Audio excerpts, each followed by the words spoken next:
بسم اللہ الرحمن الرحیم۔ السلام علیکم۔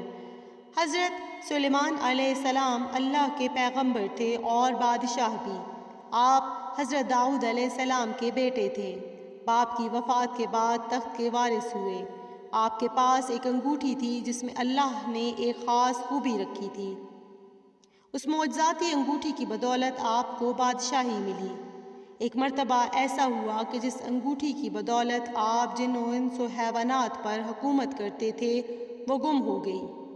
اس کا گم ہونا تھا کہ آپ تخت سے محروم ہو گئے، جس کی وجہ سے ہاتھ سے سلطنت نکل گئی۔ یہ انگوٹھی شیطان کے ہاتھ لگ گئی۔ کچھ عرصہ بعد شیطان کے ہاتھ سے دریا میں گر گئی۔ انگوٹھی مچھلی کا نوالا بن گئی۔ ایک مرتبہ مچھیروں نے مچھلی پکڑنے کے لیے دریا میں جال ڈالا تو یہ مچھلی بھی جال میں آ گئی۔ مچھیرے بازار لے گئے اور بیچ دیا۔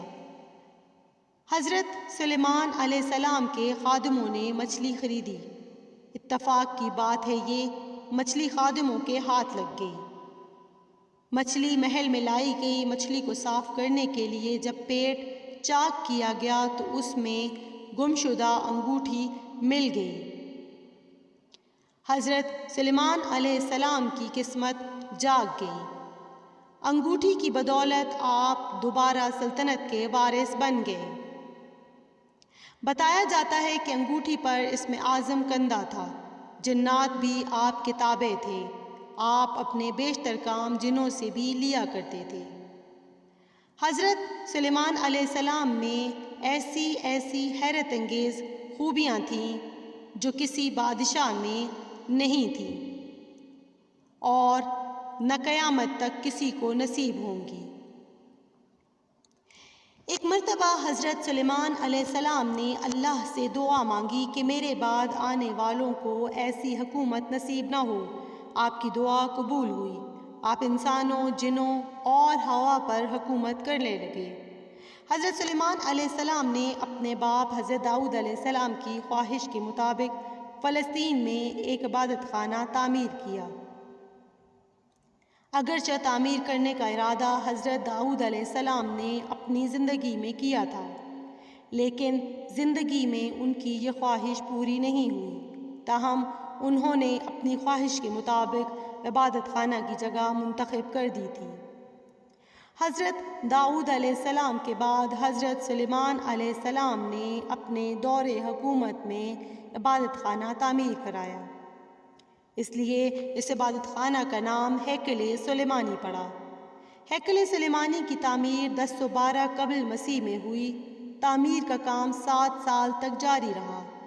روایت کے مطابق بہت بھاری تعداد میں لوگوں نے تعمیر کے کام میں حصہ لیا۔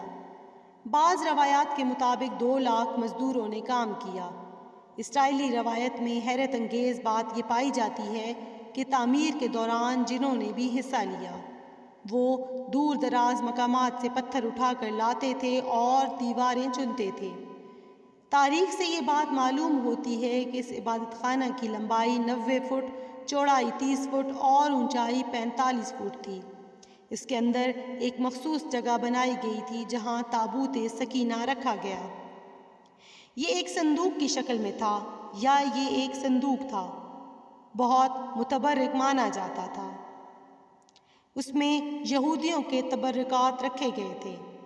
قرآن کریم میں اس کے کچھ ارشادات ملتے ہیں، وہ یہ ہیں کہ جب اسرائیلیوں کے ہاتھ سے یہ متبرک صندوق نکل گیا تو فرشتے اس کی حفاظت پر مامور تھے۔ اس میں آل موسیٰ اور آل ہارون علیہ السلام کی نشانیاں تھیں، اس لیے ان کے نزدیک یہ صندوق بہت متبرک مانا جاتا تھا۔ روایت ہے کہ عصائے موسیٰ بھی اسی صندوق میں تھا۔ یہ عصا حضرت شعیب علیہ السلام نے حضرت موسیٰ علیہ السلام کو عطا کیا تھا۔ ان میں پتھر کی وہ تختیاں بھی تھیں جو طور سینا پر اللہ تعالیٰ نے حضرت موسیٰ علیہ السلام کو عطا کی تھی۔ اس میں نوادرات کے نسخے بھی تھے۔ جب طالوت اسرائیلیوں کا بادشاہ بنا تو یہ صندوق دوبارہ بنی اسرائیل کے ہاتھ آیا۔ تابوت سکینہ حاصل کرنے کے لیے طالوت کو جنگ لڑنا پڑی۔ یہ جنگ کافروں سے لڑی گئی۔ اس جنگ میں طالوت نے اللہ تبارک تعالی سے دعا مانگی، اے رب صبر کرنے کی صلاحیت عطا کر، مجھے ثابت قدم رکھ اور کافروں پر فتح دے۔ تاریخ سے یہ بات ثابت ہے کہ فلسطین پر ہر زمانے میں حملے ہوتے رہے۔ کبھی بابل نے تباہی مچائی، کبھی رومیوں نے حملہ کیا۔ عراق کا قدیم نام بابل تھا۔ جس نے بھی حملہ کیا حضرت سلیمان علیہ السلام کا تعمیر کیا ہوا عبادت خانہ ہیکل سلیمانی کو بھی نشانہ بناتا رہا۔ ایک مرتبہ بابل کا بادشاہ بخت نصر نے فلسطین پر حملہ کیا اور ہیکل سلیمانی کو تاخت و تاراج کیا اور اسرائیلیوں کا قتل عام کیا۔ بخت نصر کے عہد کے بعد پھر یہ قوم فلسطین میں آ کر آباد ہو گئی۔ رومی بھی اکثر فلسطین پر حملہ کرتے رہے۔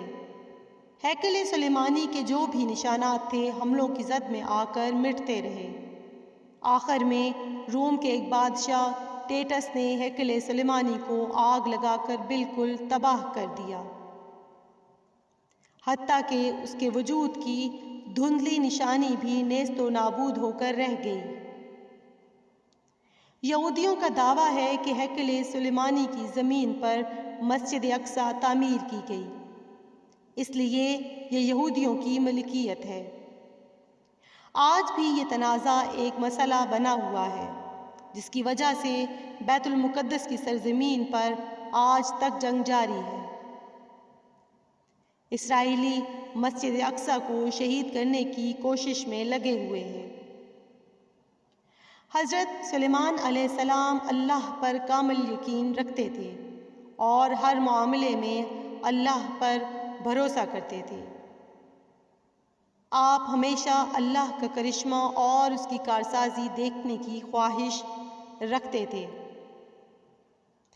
ایک مرتبہ کا ذکر ہے کہ حضرت داؤد علیہ السلام کے دور حکومت میں ایک بڑھیا کے ہاں 2 مسافر آئے اور کہنے لگے کہ ہمیں بھوک لگی ہے، اگر تمہارے پاس کھانا ہے تو دے دو تاکہ ہم کھا کر اپنی بھوک مٹائیں، ہم کھانے کا معاوضہ ادا کریں گے۔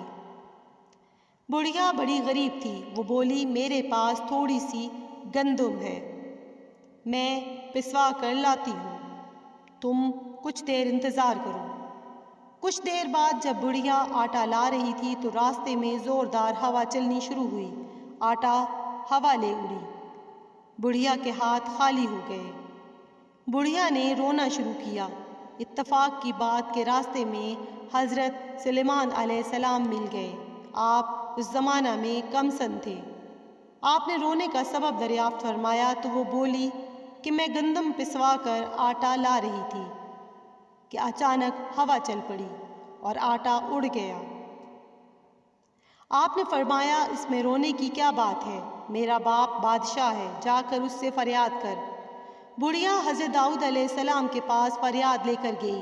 حضرت داؤد علیہ السلام نے فرمایا میں کیا کر سکتا ہوں، اللہ کے حکم سے چلتی ہے، اگر کوئی انسان ظلم کرتا تو میں انصاف کرتا، ہوا کے ساتھ کس طرح معاملہ کروں۔ پھر اپنے خادم سے کہا کہ 2 بوری اناج بڑھیا کے حوالے کرو۔ بڑھیا اناج لے کر واپس جا رہی تھی تو راستے میں پھر سلیمان علیہ السلام سے ملاقات ہو گئی۔ آپ نے بڑھیا سے دریافت کیا، اس نے بتایا کہ بادشاہ نے 2 بوری اناج دیا ہے، وہ میں لیے جا رہی ہوں۔ حضرت سلیمان علیہ السلام نے کہا کہ بادشاہ کے پاس دوبارہ واپس جاؤ اور گزارش کرو کہ مجھے وہی آٹا چاہیے جو ہوا اڑا کر لے گئی ہے۔ بڑھیا نے حضرت سلیمان علیہ السلام کے کہنے پر عمل کیا بادشاہ کے پاس گئی اور وہی بات کہی جو سلیمان علیہ السلام نے بتائی۔ بادشاہ بڑھیا کی بات سن کر پریشان ہو گیا اور سوچنے لگا کہ میں ہوا سے یہ بات کس طرح کہوں۔ پھر بادشاہ نے بڑھیا سے دریافت فرمایا کس کے کہنے پر اس طرح کی بات کی۔ بڑھیا نے جواب دیا، راستے میں ایک کمسن لڑکا ملا تھا، اسے تمام ماجرا سنایا تو اس نے مجھے سکھا کر بھیجا ہے۔ حضرت داؤد علیہ السلام سمجھ گئے کہ سوائے سلیمان علیہ السلام کے دوسرا کوئی اس طرح کی بات نہیں کر سکتا۔ آپ نے سلیمان علیہ السلام کو دربار میں بلا کر دریافت فرمایا کہ میں کس طرح ہوا سے آٹا لے کر دوں، یہ بات میرے لیے ناممکن ہے۔ سلیمان علیہ السلام نے بادشاہ سے کہا کہ آپ پیغمبر ہیں اور بادشاہ بھی، آپ دعا کریں تو وہی آٹا واپس آ سکتا ہے۔ آپ نے دعا کی، اللہ نے آپ کی دعا سن لی، اللہ نے ہوا کو انسانی شکل میں آپ کے پاس بھیجا۔ حضرت داؤد علیہ السلام نے ہوا سے دریافت فرمایا کہ اس بڑھیا کا آٹا کیوں اڑا کر لے گئی؟ ہوا نے جواب دیا کہ اللہ کا یہی حکم تھا۔ پھر حضرت داؤد علیہ السلام نے ہوا سے پوچھا کہ اس بارے میں جو معلوم ہے ہمیں بتاؤ۔